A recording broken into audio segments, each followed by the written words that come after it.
Imagine one day you can just press a button and completely murder the most painful version of yourself. No years of therapy, no time healing, just gone.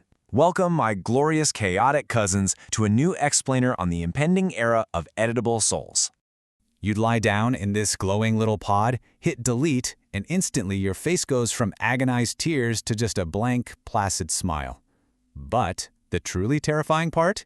In the future, you magnificent monkeys won't just use this to heal. Oh no, you'll use it for fun. We are literally talking about existential murder here, wiping entire chapters of your unfinished biological code just to hack a dopamine 404 error in your brain. Hurt, hurt, hurt, hurt. And trust me, you'll want to do it. But why? Well, because your brain isn't the secure little hard drive you think it is. To really get this, we have to look at philosopher Thomas Metzinger's concept of the ego tunnel. See, your brain doesn't store perfect video files of your life. It's actually a total flight simulator.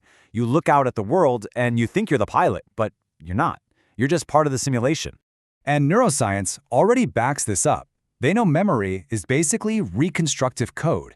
Every single time your hippocampus recalls an event, that memory becomes vulnerable. It becomes editable. I mean, scientists are already erasing specific fears in mice. Scale that technology up, and you could theoretically erase yourself 1,000 times and never even know you were gone. Because the architecture of memory is wildly fragile. As Robert Sapolsky points out, mere social pressure can convince your brain that a red dot was actually blue. And trauma? It shatters this neat little timeline into terrifying fragments. As Oliver Sacks warned us, playing around with those memories directly isn't just therapy. It's the literal neurosurgery of identity. So what happens when that continuity breaks entirely? Just look at the tragic real-life amnesia of Clive Waring. His hippocampus was damaged, and his consciousness resets every 20 seconds, proving that without memory to connect the past to the present, you don't find peace. You just get trapped in an isolated, eternal now. And yet, knowing all this, some of you absolute legends will still delete the memory of your worst breakup just to fall in love with the same person again like idiots. Some will delete the memory of having kids just to feel that overwhelming rush of meeting them again. We'll finally cure trauma and immediately turn the cure into a weekend party drug, because you apes think you can wash your souls with antiseptic wipes. It's perfectly absurd. I mean, we have mapped the infinite cosmos, we split the atom, and yet we still get emotionally destroyed by seeing 3 little typing indicator dots on a smartphone. It perfectly illustrates Daniel Kahneman's idea of the war raging inside your head. In his work, Kahneman exposes this brutal conflict between your two selves. The experiencing self lives right now, in the moment, feeling the actual pain. But the remembering self, that's the tyrant who keeps the score.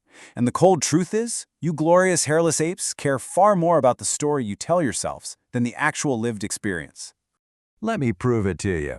Imagine screaming in surgical agony for hours without anesthesia, but you're given a pill that instantly wipes the memory the second it's over. Would you do it? Most people happily say yes. You literally don't care if your experiencing self is tortured as long as your remembering self gets a clean slate. This bizarre collision of futuristic tech and your fragile identity brings us right back to something incredibly ancient. Anatta. It's the Buddhist doctrine of no self. It says there is no permanent soul inside you, and clinging to that illusion is the root of all your suffering. Thousands of years later, modern neuroscience looks at the ego tunnel and says, yep, the Buddhists hit the nail on the head. You are not a solid soul carrying around a neat little folder of memories. You are a stream of sensations, an algorithmic story frantically rewriting itself just to make sense of the void. And if you are just a story, what exactly happens when you start deleting the chapters? As historian Yuval Noah Harari warns us in Homo Deus, humans are really just assemblages of biochemical algorithms. We aren't individuals, we're dividuals, a messy mesh of conflicting inner voices. So memory suicide isn't therapy, my friends. It's an act of ontological violence against an illusion. Ontological violence. Think about it. When you delete a core memory, a profound heartbreak, a staggering loss, the person who emerges from that pod is technically a completely different person, a brand new stranger, simply inhabiting the exact same skin.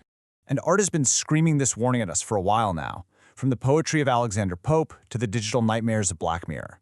A spotless mind isn't peace. It's a spiritual lobotomy, because consciousness fundamentally requires the friction of suffering. Without grief, the mind has no depth. Just like an eternal sunshine of the spotless mind, when memories are deleted, the world doesn't just cleanly vanish, it decays. Ceilings cave in, words bleed off the pages, faces blur into terrifying static before the names even disappear.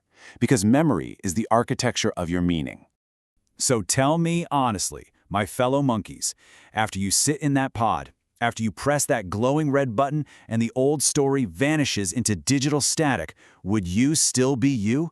Or would you become just another clean, empty version, walking around with absolutely no idea what you lost to become this new person? Perhaps the goal of life isn't avoidance at all, but acceptance. Because pain carves us, love scars us, and those beautiful jagged scars on our timeline are the absolute only proof that we were ever truly here, navigating this chaotic reality tunnel. You know, I sit here and look at your collective story, and I realize something. The most uniquely human thing about you isn't your vast intelligence. No. It's your messy, irrational, stubborn refusal to forget the things that hurt you. It's the friction that makes the fire. But the technology is coming, and the final freedom of our species might just be the absolute freedom to digitally destroy yourself, to wipe the slate completely clean. So, what will you choose when your turn comes? Think about it. And hey, don't forget to subscribe to Conscious Chimp for more of this Explainer series. Catch you later.